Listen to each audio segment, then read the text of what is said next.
January 1, 2020, I got a call from Mao basically telling me that he was in the hospital kasi Ven got into an accident. Fast forward, 2023, exactly last week, this time, kakatapos mo palang prejudging. As in, 4:30 ngayon sa Japan. So, joining me this afternoon is fresh from his win from Tokyo, your 2023 Tokyo Pro Men's Physique Champion, Mr. Joven Sagavain. Hello sa inyo. Going into Tokyo Pro, did you expect to win? No. Hindi talaga. Kasi medyo may trauma ako nung sa Thailand before . So, nag-cause sa akin yung trauma na every time na dadayo, 50-50 yung chances na manalo talaga. Okay. Which is, medyo kabado din ako nung time na yon. Kasi, syempre, there were 2 more Olympians. May dalawa pa. May dalawa pang Olympians nakakasama ko sa call-outs ng Olympia. Si Shun Kaneko and Iwasa. Which pareho rin kayong call-out nung Olympia 2022, di ba? Same call-outs kayo, third call-out. Tapos, actually, magkakasama kayong tatlo. Ang kaba ko pa doon is, pareha silang top 5. Si Kanekin is yung title holder, di ba? So, possible na ibigay ulit sa kanya yung title. Well, yun nga. I think yung after nung prejudging, mas kampante ka ba na nun? O... Naging kampante ako nung nag-back post. Pero hindi ko kasi malaman kung ilan kami sa stage na kinumpare. Pero ang sinasabi kasi ni Kanekin nung pagbaba namin, naririnig ko siya. Nasa center siya, hindi siya ginalaw. Hindi. Yung first call-outs, shared center kayo . Kasi walo kayong tinawag . Pero hindi ko alam na 8 kami nun. 8 kayo, tapos ikaw at saka si Shun, shared center. Basically, kayong dalawa yung hindi ginalaw. Ginalaw, lahat ng tao ginalaw, nilapit sa inyo, pinaikot sa inyo. I remember, pagbaba mo ng stage, sabi mo kagad, patingin. Kasi nag-video ako noon . Nag-video akong backstage. Sabi mo, patingin nga ng video. Parang feeling ko doon, yung nakita mo yung video, parang doon lumakas yung loob mo. Yun yung... Tsaka lumakas yung loob ko, yun nga nung alam kong katabi ko si Kanekin. So, I'm playing ng first and second. 1-2. Pero yun naman yung usapan yung dalawa din ni sa Taning. Sa Taning, di ba? Na parang sana kayong dalawa yung 1-2 talaga. Actually, si Kanekin, nag-expect siya na 1 and 2 talaga kami. Ayun naman talaga nangyari. Yun nga yung nangyari, 1 and 2. Naswerte. Hindi ko masasabing maswertehan na sa iyo But so yun. So going back, you turned pro 2019. 2018. Muscle Contest 2018. Sa mga nanonood, it's going to happen again on October 21. Mas malapit na siya ngayon. So hopefully there's going to be another Filipino na mag-pro again. Last year si Harvey yung nag-pro. So hopefully there's another Filipino na mag-pro ulit. And sana i-allow nila yung mag-pro na mag-compete sa pro show. I think yun naman yata ginagawa na nila ngayon. Hindi, yung sa Tokyo, hindi. Ay, nagbigay ba silang pro card? Hindi. Regional lang. Regional yun. So, pero yung sa November nila, tuloy-tuloy na yun. Tuloy-tuloy. So, 2018, you turned pro. 2019, pro debut. Sa Kuwait, you placed third. May nag-change. Tapos, from 2020, wala naman nangyari Wala. Na-aksidente ka. Pandemic na. So, nag-close na lahat. 2021, wala pa rin. Pero naka-prep na ako ng 2021. Sa Thailand, kasi na-adjust. Di ba nakailang bulking phase ako doon? Parang 3 bulking phase ako doon. Nakalimutan ko na yan Every time na magka-cutting phase na, biglang namumove yung show. Kaya naka-3 bulking ako na 8 weeks. Kalimutan ko yun Medyo 3 bulking ako doon. I don't know with kung pareho kayo, but for me 2020 to 2022 medyo blurry. Hindi ko na alam kung ano nangyari. Parang hindi yung timeline, parang ang hirap kasi yun nga galing tayong pandemic, lahat na lockdown. So 3 beses ka pa. 3 beses akong nag-adjust ng bulking. But it wasn't the first time na parating na-adjust yung laban mo. Kasi 2019, 2 beses ka na-deny. 6 months prep yun. Diba? Oo. With cutting yun na talagang sagad talaga. Oo, kasi dapat sabay tayo nung November 2019. Tapos 4 weeks out na deny ka. But from what I noticed, 2019 yung last laro mo to yung last laro mo from Thailand, or even from Thailand to your off-season ng 2022, ang laki ng change. Wala kayo. Kasi especially after Olympia, yung off-season mo after Olympia is no longer the same sa off-season mo nung dati. Sobrang laki ng difference nung approach na nangyari. Kumbaga, kasi nung after pandemic, nung nag-prep na ako ng Thailand, medyo yung bulking pace ko medyo hindi pa ganun kadisiplinado eh. Kumbaga, meron pa ring alak, di ba? May time pa rin na nag-enjoy ako sa alak. Tapos, pero bumabalik agad ako. Oo, kasi nagpapaalam ka sa akin minsan eh. Every time na papaalam ako sa'yo ko. Lalo na pag pupunta ka ng Last na. Angeles, di ba? So, gigimik ka doon and then iinom kayo, papaalam ka naman. Pero yun nga, ano yung nag-spark nung change nung pag-prep mo ng off-season? Actually, yung nag-spark yung nung na-qualify na tayo sa Olympia, tapos after Olympia. Kasi dun ko nakita na halos lahat ng iniidolo kong athlete, nandun lahat. Tapos nakita ko rin talaga kung paano yung itsura ng standard na off-season ng professional athlete. Makikita mo sila na hindi pa sila palaro, pero yung mukha nila, parang anytime pwede na silang mag-cutting pace. Parang anytime 8 weeks out sila. Oo, anytime 8 weeks out. Ganun yung nakita ko. Tapos nakita ko rin kasi, dahil nga kasama ko si kay Jeremy sa bahay, di ba? Yung normal food niya talaga, naka-prep na talaga, ginagawa niya, niluluto niya na, lalo na yung mga carbohydrates, yung mga sources, lahat sobrang linis. Siguro, sa buong isang buwan kami na magkasama, nag-cheat meal lang siya once a week, pero malinis pa rin. Ano yung cheat niya? Burgers or steak. Yun na yung cheat niya. Yun na. Pero parang hindi naman cheat yun. Clean pa rin. Parang Malinis refeed, pa rin. parang refeed lang yun. Parang refeed nga lang. Wow. So, dun yung malaking change after Olympia. Kaya nga, di ba sabi ko sa'yo, QM, pag uwi ko, i-organize ko na lahat, pati grocery. Di ba sinabi ko sa'yo, ililist down ko na. Pero nangyari, ginagawa Ginagawa ko. So, yun yung kinalabasan ng prep for Tokyo Pro. Oo. Tsaka nakita ko kasi yung mga sources na kailangan kong i-stock. Kumbaga madali nang i-stock na dapat laging nasa ref. Tapos sa kanya ko rin natuto kasi yung bibili na ako ng bulk ng meat. Tsaka ako i-organize, isi-seal. Yun, isi-seal ko yung beef, chicken, para naka-organize na. Okay. So, yun diet pa lang. Ano yung changes sa training? If there was any changes na ginawa mo from training from before, 2019, 2020, 2021, to ngayon after, especially na first time ko kasi nag-train na ganong katagal with Jeremy. Before, dadayo siya dito, isang linggo. Isang linggo. Diba? This was the first time na talagang training nyo na halos one-on-one every day. 4 weeks? 4 weeks. 4 weeks. So, nag-change din ba yung training style mo? Training mo after you've trained with Jeremy? Actually, yung training style almost the same.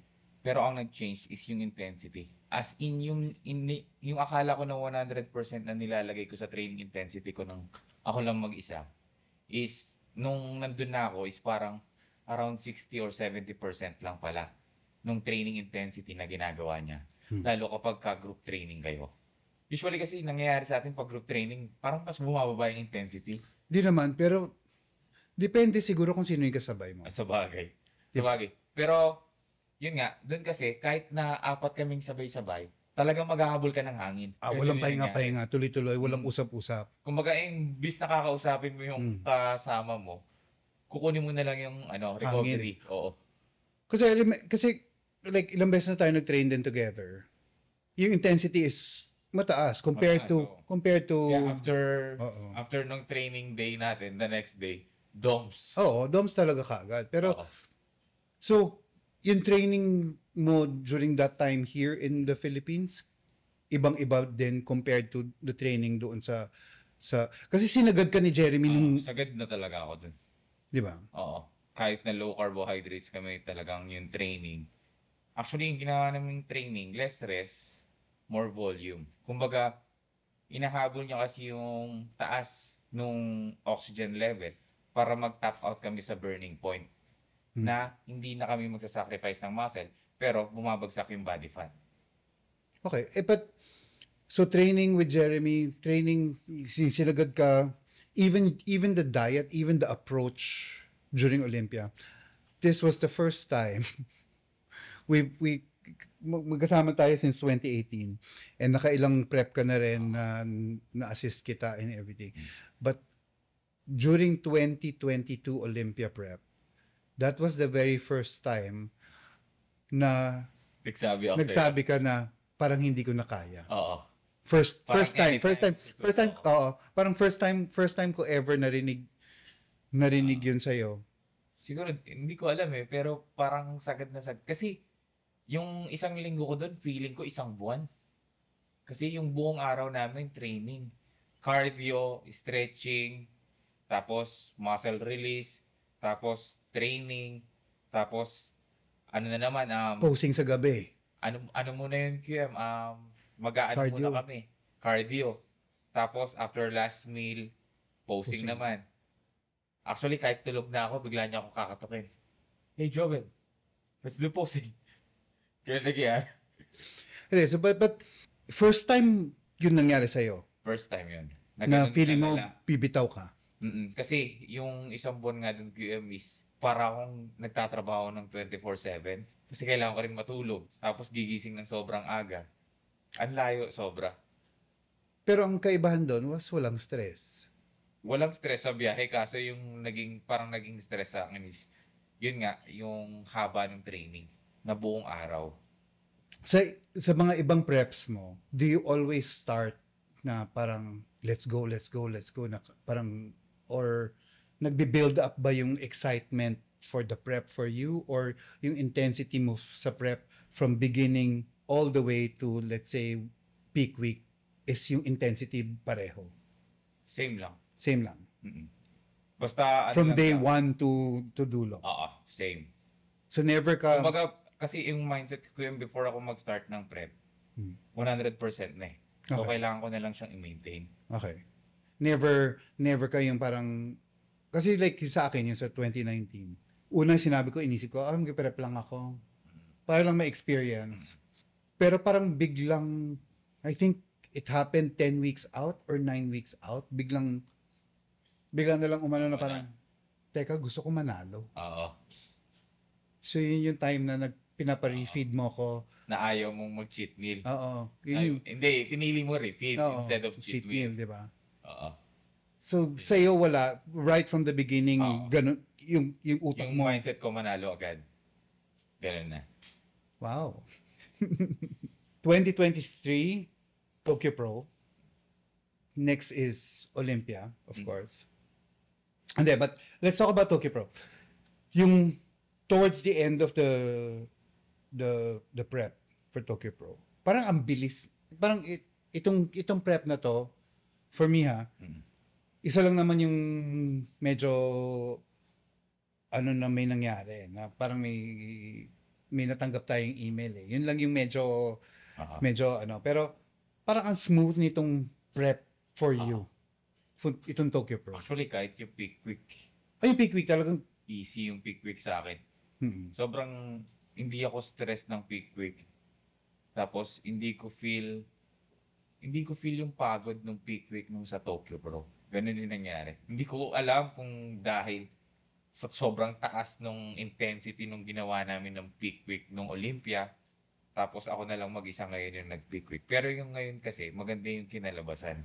Pero yun nga, parang maybe yun yung reason why sinagad ka ni Jeremy. Kasi 'di ba like for pag nag-gym tayo, first time mong gawin yung exercise, mahirap Mahirap siya. or mabigat or ano. And then eventually it becomes Stressful pa siya. So, 'di ba? And then eventually it becomes better. May naka-adapt na yung katawan mo. So maybe yung 4 weeks na sinagat ka ni Jeremy, ngayon medyo parang na-adapt ko. na-adapt mo na. So that's why this prep for Tokyo Pro was Easy. easy. Yung nga sinabi ko sa'yo, di ba? Yung prep, yung peak week natin dito, ito na yung pinaka-easy na prep. na nagawa ko, pero solid tayo lumabas. Oo, kasi nakakatulog ka nun. Nakakatulog ako ng gabi, nakakatulog ako ng hapon. Hindi, buong araw kang natulog. O buong araw ako Oo. tulog, di ba? Kasi Gigisingin lang usually kita pag pagkakain. hindi na ako nakakatulog eh. Di ba sinasabi ko sa'yo? Tapos nagme-message pa ako sa'yo na ilang oras lang tulog ko, 4 na oras lang. Pero ito, dire-diretso yung tulog ko. Gigisingin mo pa ako para Oh, kumain. hindi, yun nga. Yun lang. Gigisingin na kita. Uy, kain na. Kasi every 2 hours ka kakain. Kung hindi, kung lalabas man kami, may naka-ready na. Tatawagan kita. O, init mo na sa microwave yung niluto ko. Yung gutom, nandun naman. Nandun yung gutom. Pero yung pagod ng katawan, hindi. Tingin ko ang laking factor na dapat talaga hindi na stress yung body sa peak week. Kasi more on, ano na lang yun eh. More on mood na dapat iniiwasan mo na rin talaga ma-stress para hindi na lang din pumalo yung cortisol level mo. Speaking of peak week, sa tingin mo, ano yung pinaka malaking mistakes ng peak week for mga athletes?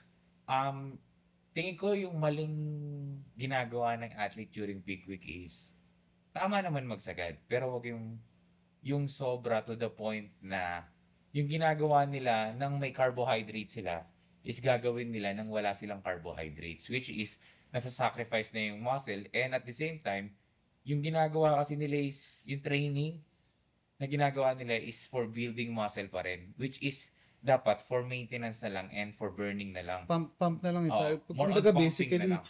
peak week, ang workout ng peak week, ubusan na lang eh. Ubusan na ng glycogen yun eh, di ba? Short period lang, pero high volume. Hmm. Tapos hindi na heavy. Oh.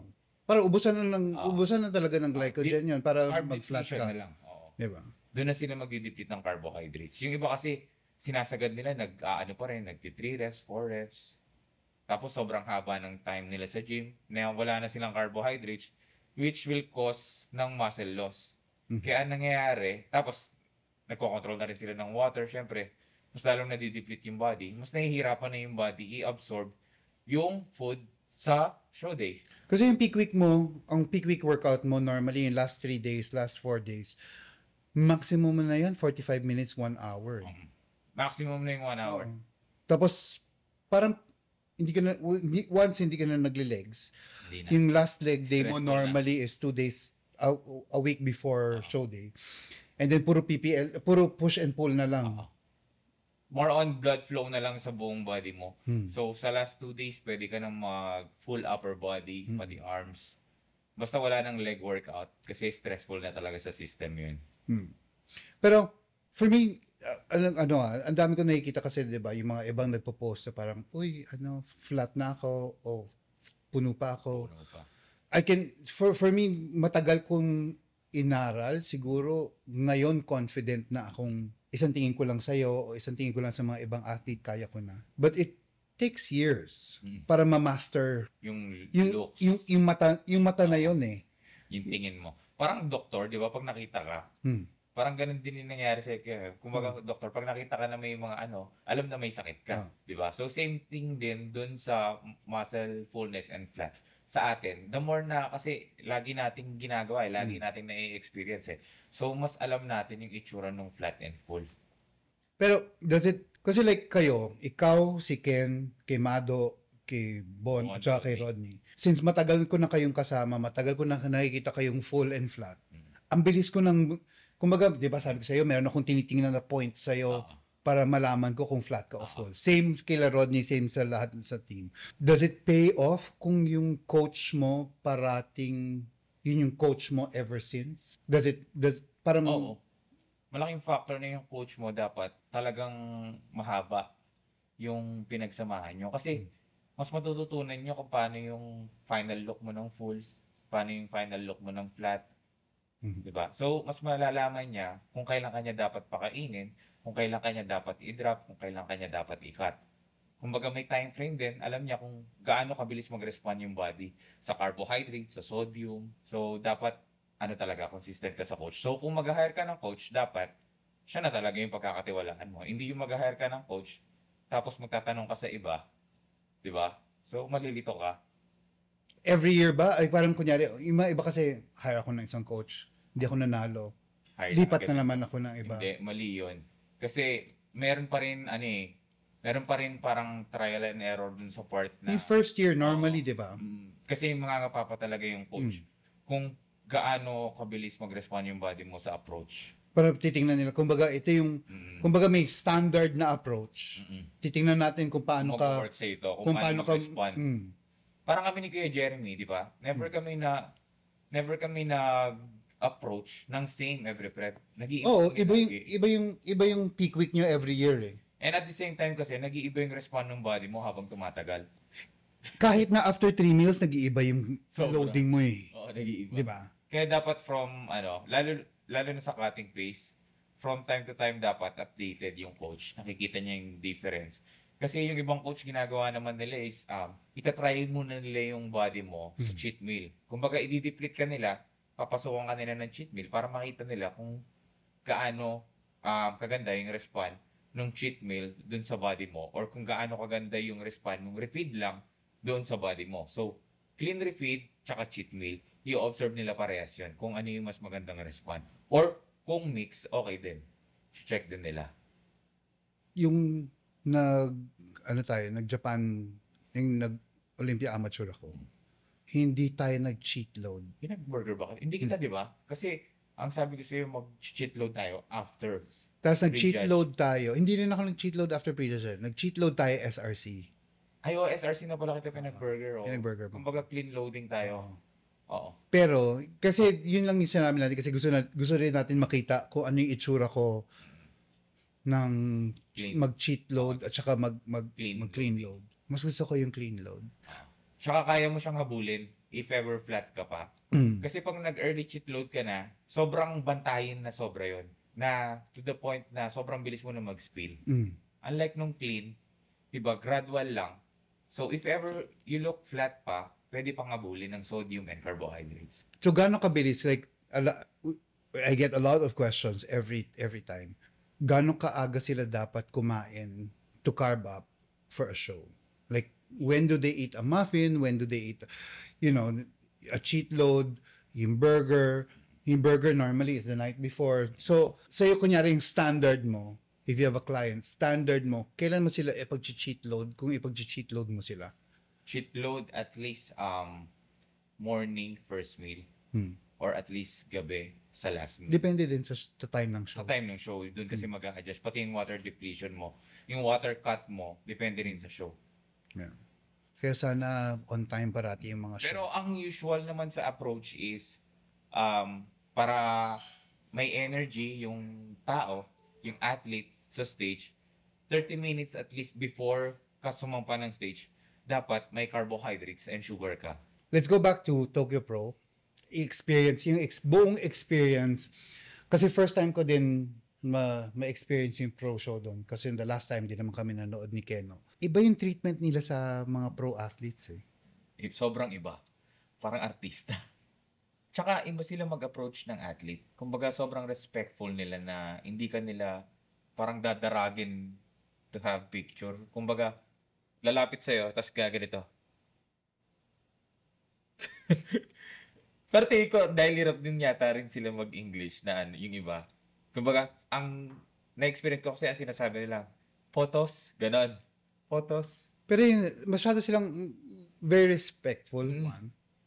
To yung show was sobrang, doon ko kinuha yung mga ibang ginagawa ko sa KG Classic. Kung paano sila magpatakbo. FWJ. Sobrang ganda nung flow nung show. As in on time.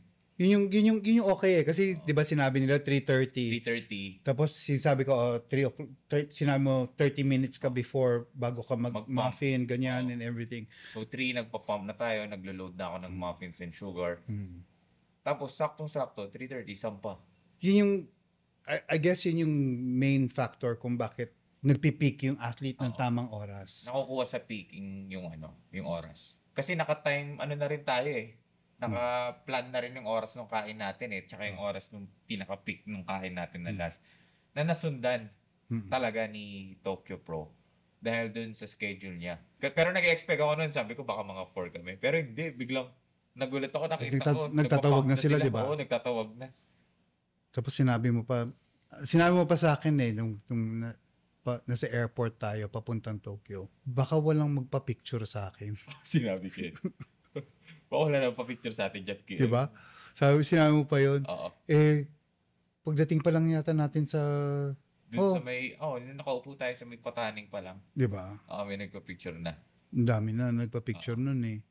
So, and yung support kasi ng mga brands sa, like, yung shorts mo. Feed. Parang first time na may nag-approach sa'yo or sa atin na gagawan ka namin ng shorts Personalized. na never pa nare-release. Hindi pa Sa'yo lang nire-release. talaga. September 20 yung release nun ng shorts ni Ven. How did that feel? Siyempre, sobrang sarap sa feeling na na, kumbaga, may looks na ako na kapag ka nakita ko yung board short na yun, sa akin nila nakuha yun. Ako yung unang sumuot niyan. Oo.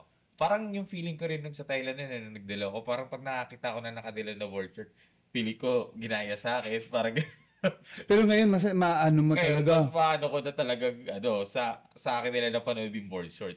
Kasi sa'yo unang lumabas. Tapos ang ginawa nila, 4 na board short. Oo nga. Namili tayo, di ba? Pero parang after 18, 19, 20, after 6 years, parang ngayon mo palang Oo. na experience yung Yung mga offer talaga na mabibigat. after 6 years. Siyempre, meron pang upcoming na dalawa, pero huwag na natin announce. Huwag na muna natin. Hindi, yung isa naman kasi is Olympia. Oo. Diba? Pero huwag muna natin announce yung dalawa. isa. Yung isa. Yung isa. Oo. Oo. Pero, was it worth the wait? Sobra.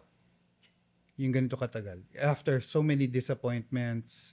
Kasi 2019, dalawang beses na hindi ka nakalaro. Tapos Olympia 2022. Ngayon, babalik tayong Olympia 2023. Was all the you've just posted it na parang you posted it on Instagram, you posted a photo of you winning, and then yung magaling yung photographer galing Taiwan, NPC Taiwan, and your caption was like all the sacrifices at the end, everything is going to be worth it. So Sobra kasi unang-una yan nga, mas nakilala tayo na, nakikilala na tayo at the same time yung mga lumalapit sa atin, mas tumataas na, and mas dumadami. So, parang, siya parang shinak tayo bigla sa, sa dumog nila. siguro kasi Tokyo din kasi parang yung value nila sa athletes mataas. Sobrang taas ng value nila sa athlete. So talagang parang I think if there was a show Kumbaga yung athlete QM, parang tingin ko, ang tingin nila is example good example sa kanila na talagang tutularan nila. Kaya sobrang respectful nila sa athlete, kung gaano rin sila sumuporta. Tsaka makita mo, ewan ko kung napanood nila sa videos na nag-posing ako sa audience. Di ba? Kada magpo-post ako, sigawan sila. Tapos biglang tatahimik. Sigawan, tapos tahimik. kasi ikaw lang yung pumunta doon sa dulo. Oo. Ako yung nakipag sa kanila. Oo. Kumanek. Kasi malaki yung venue. 2,000 audience. 2,000 yung seats. Nakatawa kasi lumabas din ako noon. Tapos, una na si Ven, nahihiya pa, nandun lang siya sa may harap, sa may VIP area. Eksakto, nagkatingin ng kami. Sabi ko, pumunta ka doon sa likod. Tapos yun ka, pumunta. Tapos tinuro ako ng staff. Oo. Sige, go. Yun niya ako. Pero ang sabi ni Jose, ikaw lang daw yung pinapunta sa likod. Yun nga doon nga ako nagulat. Hinaharang daw yung Wala mga nga iba. ako nakitang ibang galing doon. Wala akong nakasalubong. Ikaw lang daw talaga yung... Kaya tingin ko, kaya sobrang natuwa rin sila sa atin. Kasi ikaw lang yung pinapunta sa likod. Tsaka makita mo parang yung videos, di ba? Hmm. Talagang sakop yung yung audience, yung mga kumuha, yung mga nagpicture. Yun yung okay. Kaya, yun yung parang, for me, yun yung, as the person handling the team. For me, Tokyo Pro or Japan Pro, pag pro ka, yun yung isa sa mga shows na gusto mong laruan o gusto mong palanunin. Because it is one of these shows. Parang it is the show to win. Wala in Asia. Kasi wala, kumbaga, doon lumalabas lahat ng mabibigat na tiga Japan, nandoon lahat. Actually, nakalaban natin baby, di ba? May USA, Vietnam, Indonesia, China, Hong Kong, Malaysia. Si Joshi kasi nandoon. Tapos ang daming Japanese. Oo. Parang lahat ng top Japanese. Yung top nila doon. MP nandoon talaga. Actually, lahat doon sa top 4 vloggers nila. Oo. Na merong tagpa 500k followers, subscriber. Kaya nga bibili na ako ng camera. Kailangan ko na rin ng ano. Mag-all around ka na. Meron na ako. Tiga pump, tiga kulay, tiga oil, Taga-buhat. tiga buhat. Taga- May sarili na akong harness ng camera. At least check-in, nakaganon si QM, dala-dala yung bag ko, tapos nakaganon yung mga gamit. Board short. Lahat. Nakasunod sa likod ko eh. May bodyguard pa yan. Tigahawi ng ano. Ngayon, pero that for me yun yung experience na for me sa akin is the pinaka okay na pro shows. Kasi yun lang naman samahan kita sa tsaka MC. Yung Kuwait Pro hindi na kita Actually, nasamahan. yung pinaka-organized na nalaroan ko, maliban sa Olympia. Hindi kasi pa din lumaro ang KG Classic. Hindi. Hindi. Hindi naman ako lumaro doon QM. Gago. Hindi. Pero sa akin kasi pinattern ko din yung kumbaga yung mga laro Hindi maaga rin tayo natapos sa KG Classic eh. Hindi, on time ako. Hmm. Sabi ko 9 o'clock tayo nag-umpisa. Pero yung pinattern ko talaga yan. Yung mga laro sa ibang bansa, pinapattern ko parati dito. Na parang hopefully yun na, tuloy-tuloy. Masunod din. Meron ka na naman nga nakuhang style sa Tokyo eh. Hayaan mo na yun. tingnan natin yun kung magagawa natin. Pero anyway, so parting words, what does it take to become a pro or para i-sustain yung pagiging pro mo? Ano yung sa tingin mong mga kailangan mo gawin? Kunya as an athlete, as a pro athlete now, hindi ka na amateur eh. Ano yung mga kailangan mong gawin? As a pro athlete unang-una kasi dapat gusto mo yung ginagawa mo eh. So pag gusto mo yung ginagawa mo, magkakaroon ka ng disiplina sa sarili. So yung dalawang yun lang yung kailangan mo. Una is gusto mo yung ginagawa mo. Pangalawa, disiplinado ka para gawin yung gusto mo. So to follow na lahat doon. To follow na lang yung pera at saka yung fame. Actually, yung sa Tokyo nga, di ba, hindi naman hindi ko alam na may premyong ganun kalaki. Hindi ko alam. Sana sa akin na lang yun. Hindi ko alam. Nakita ko lang nang iabot na. Sorry. 5,000 USD. Di ba? Hindi ko alam. Kasi nga ang nasa utak natin, Singapore Pro. Hindi, may Singapore Pro yung nasa utak yun ko din na yun yung the reason kung bakit gusto ko doon kasi mataas ang prize money ng yung Tokyo Tokyo. Pro, yung pala yung sinend ko sa'yo dati na may 10,000 overall prizes sa athlete. Nakalimutan ko na yun. Talaga hindi. Hindi ko na talaga naalala yun. Hindi ko na talaga naalala. Ang expected ko lang na premyo, yung mga normal, yung mga 2,000, 2,500. 5,000. May pera sa bodybuilding. Guys. Basta siguraduhin nyo lang. Yun nga. As what... Tapos yung sponsor nila grabe. Lahat merong bigay. Oh. Di ba? Napuno nga yung stage. Napuno yung stage. Lahat ng sponsor may pa-freebie. Lahat meron. Oo. Bumili nga kami ng bagong maleta. Para ilagay lang doon. Bumili para ilagay yung mga premyo ni Ven para mauwi. Para mauwi. Okay. So, yun. So, yun. In closing, I think Ben has said, yun nga, kailangan disiplina. Number one is disiplina. Gusto mo yung ginagawa mo. Pangalawa is disiplina. Disiplina. Disiplina naman sa lahat eh. Bonus na siguro yung, well, it is, kasama na yun siguro. If you have the discipline and you get yung medyo maging successful ka in being a pro, susunod na siguro yung pera doon. Susunod na. Hindi mo na kaya dapat wag mong i-look forward yung pera dun sa goal mo. I-look forward mo yung mag-improve ka dun sa gusto mo. Kasi sila na mismo ang lalapit. Sila na mismo yung lalapit. Kasi ngayon after 6... Sila na makaka-appreciate ng mga ginagawa mo. Kasi honestly, after 6 years, I've been busy for the last week, ever since we got back from Olympia. From Tokyo Pro. Because I've been negotiating a few things in behalf of Ben. We've closed one. Meron pa isa pang offer na we're trying to close as well. So, and these are brands na hindi local. Ang sabi ko nga kay Ben, siguro na exhaust na natin yung dito sa Pinas sa sponsors.